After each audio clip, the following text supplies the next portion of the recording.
Courage and honor, cousin.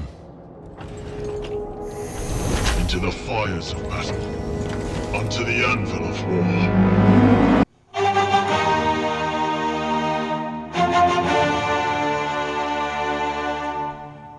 Hello, and welcome to Warhammer 40k's Grim History from the Beyond.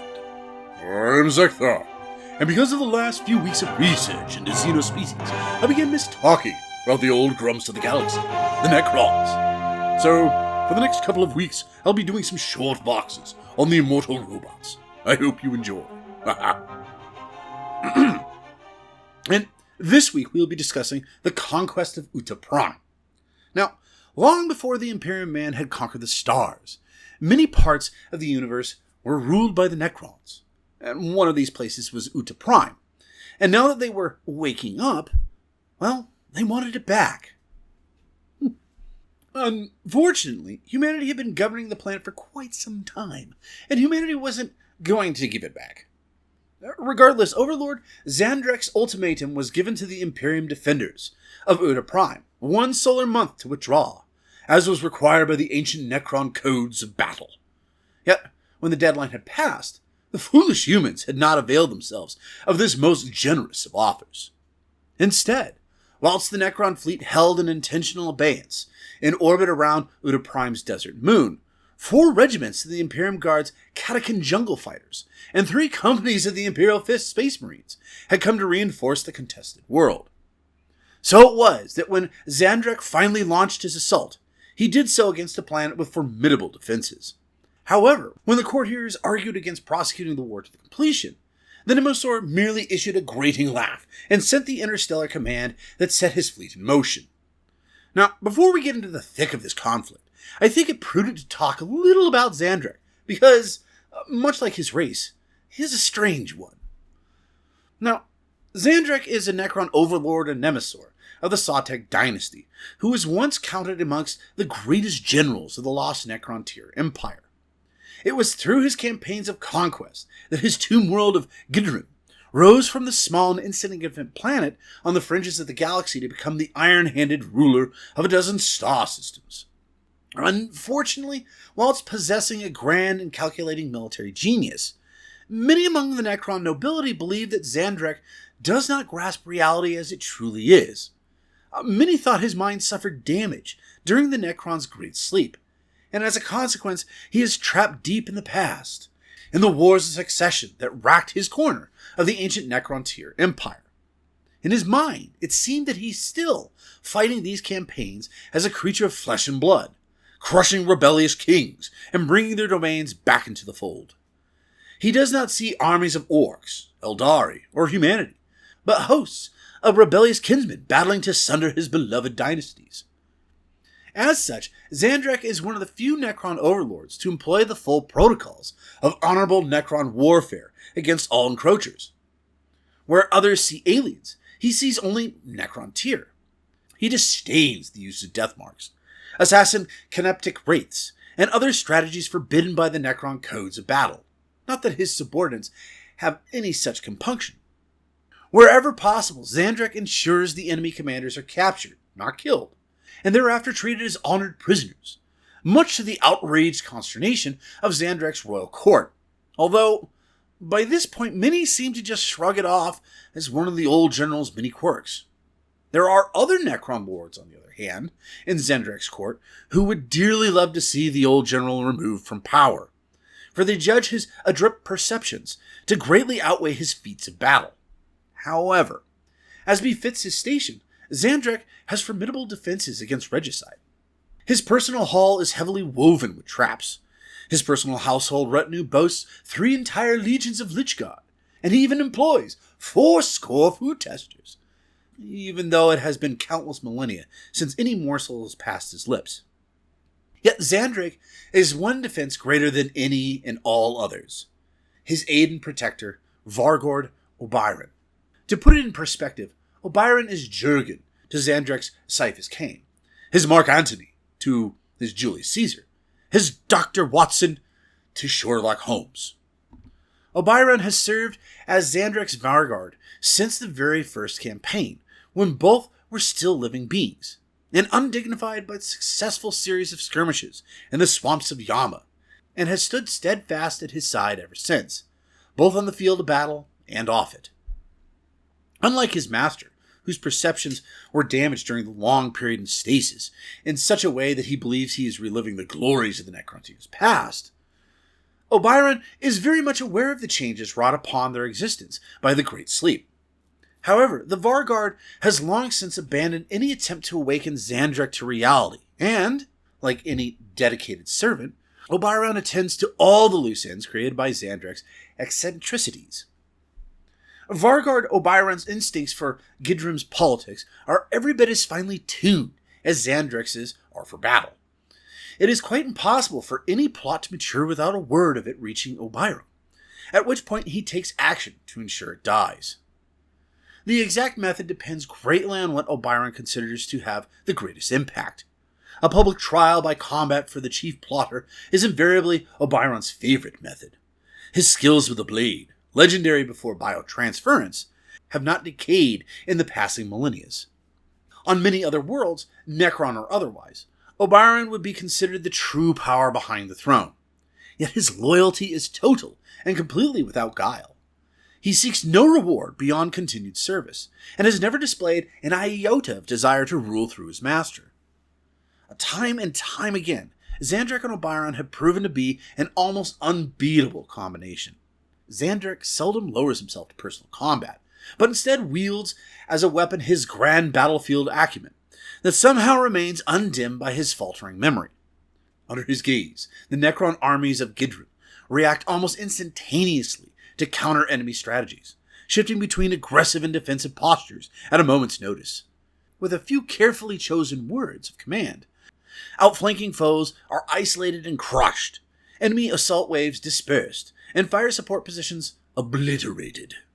Such is Zahndrekh's crystal-perfect reading of the flow of battle that even the enemy's experienced veterans often seem like raw and fumbling recruits, as their every tactic is anticipated and their every skill countered. For his part, Obyron fights in the front lines, wielding his war scythe with a precision to be expected of a warrior who counts his campaigns by the thousands.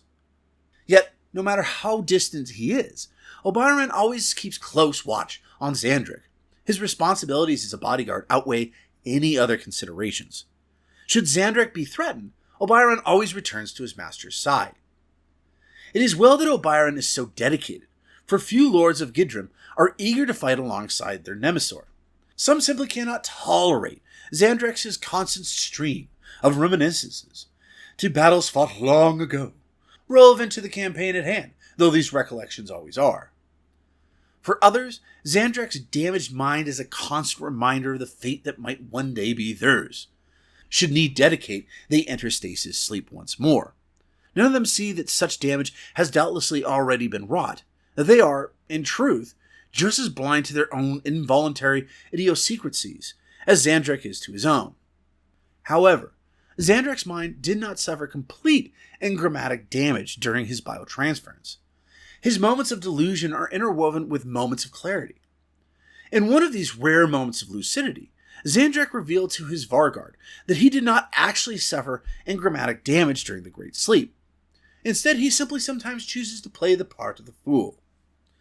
He believes in accepting his fate as a soulless Necron and enjoying the immortality it has brought by pursuing endless campaigns with a merry attitude that is as honorable as when he was still a flesh and blood warrior. If others choose to see that as insanity, Zahndrekh can live with that stigma. Now, I'm not saying the Necron is not insane, but I think he is more lucid than his subjects perceive him. Yet just another ruse from a very gifted general who has simply built in playing the fool for his own amusement. A way to deal with his immortality as a soulless robot. But, I think that's enough about them. Getting back to, Utta Prime. Now, after the humans didn't abandon the planet, Zahndrekh went to war. The quirky general initially ignored Utta Prime's outlying cities, focusing his assault on Fort Inan, the planetary capital. Zahndrekh's first attack wave was a dozen squadrons of Doom Scythe fighter craft. They swarmed over Fort Inan's fortification, death rays raising great furrows of twisted metal and stone as they plowed through bastions, ferrocrete walls, and the luckless human defenders therein. To their credit, the humans put up a spirited resistance. Hydra flak tanks and defense lasers scoured the skies, driving off or blasting apart many of the swarming Necron aircraft. Yet each time a Doom Scythe was destroyed, another immediately peeled off from the main group to exact vengeance. Soon, Fort Annan was stripped of aerial defenses, and then the landings began. Transport craft followed in the wake of the first attack wave. Night Scythes flew low over the wreckage and crashed Necron flyers and Imperial bastions. Small arms fire scattered across the Night Scythes' armored hulls as their flickering teleportation invasion beams delivered Zahndrekh's assault troops into the heart of the humans' defenses. Phalanx upon phalanx of immortals and Necron warriors stalked through the fresh ruins, gauze weapons blazing in unnatural precise volleys as they drove the catechins back. Here and there, an officer barked orders, held the guardsmen in line. But where those commanders fell, the Imperial lines went into full retreat. It was as the attackers' lines reached the planetary governor's citadel that the Imperial fists finally made their presence known. Thunderhawk gunships screamed through the skies, shredding the oncoming Necron warriors with heavy bolter fire and blasting immortals limb from limb with missile strikes. As the gunships touched down amongst the rubble to disgorge Space Marines into the fray, the Necrons shifted to defensive protocols and awaited reinforcements. Alas for the Imperial Fist. From his vantage point in orbit, Zahndrekh had marked the approach of the Thunderhawks long before they had made their presence known planetside. Thus, even as the roar of bolter fire echoed through Fort Annan's ruins, a shadow fell over the battlefield as a massive Necron megalith descended. The megalith was no ordinary war engine, but a vast floating fortress. Green fire lanced out from its flanks, blasting Thunderhawks from the air or crippling them on the ground. As the shadow grew larger, chunks of the megalith's understructure broke away, the blocks falling lazily to the ground. They were no mere wreckage, but monoliths detached from the mothership's hull. As each touched down, it added firepower to the barrage assailing the Imperial fists. The Space Marines must have determined that they were doomed, but duty and stubborn tenacity made them redouble their efforts. Las cannon and multi-melta fire flickered through the ruins, the beams converging to pierce the monolith's necrodermis hulls. Assault squads threw themselves at the Necron phalanxes, chainsword teeth screaming as they ripped through living metal bodies. However, the megalith was now close enough to the ground to bring its invasion beams into play.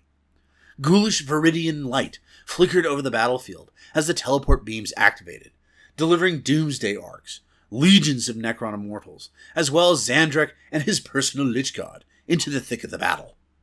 Those Space Marines that yet survived now withdrew to the planetary governor's citadel, but 3 doomsday arcs converged their fire on the great adamantium gate. For a handful of moments, it glowed an angry red, then burst into fragments with an ear-splitting crack. As the Imperial Fist fell deeper and deeper into the citadel, Zahndrekh raised his war scythe in salute to the doomed foe. Then, the scythe swept down, and the Nemesaur led his triumphant army of Undying through the ruined gate. Shortly thereafter, Fort Annan had fallen.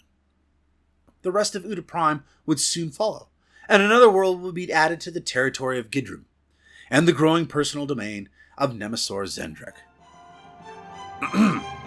Well, there you have it, folks, and thanks for listening. Join me next time when I talk about one of Yuxin's favorite Necrons, Rakir. But if you enjoyed this box, could you please be so kind as to push that subscribe, like, or follow button? And if you wish to help us expand our work on 40k lore, by all means support us by joining our membership program on our YouTube channel, Tales of Ashraka. Right now we have 4, but we could use more. Oh, and also don't forget to purchase the Jotunites, sold wherever ebooks are sold. But most importantly, have a great day. And until next time, this is Zeckthar, signing off.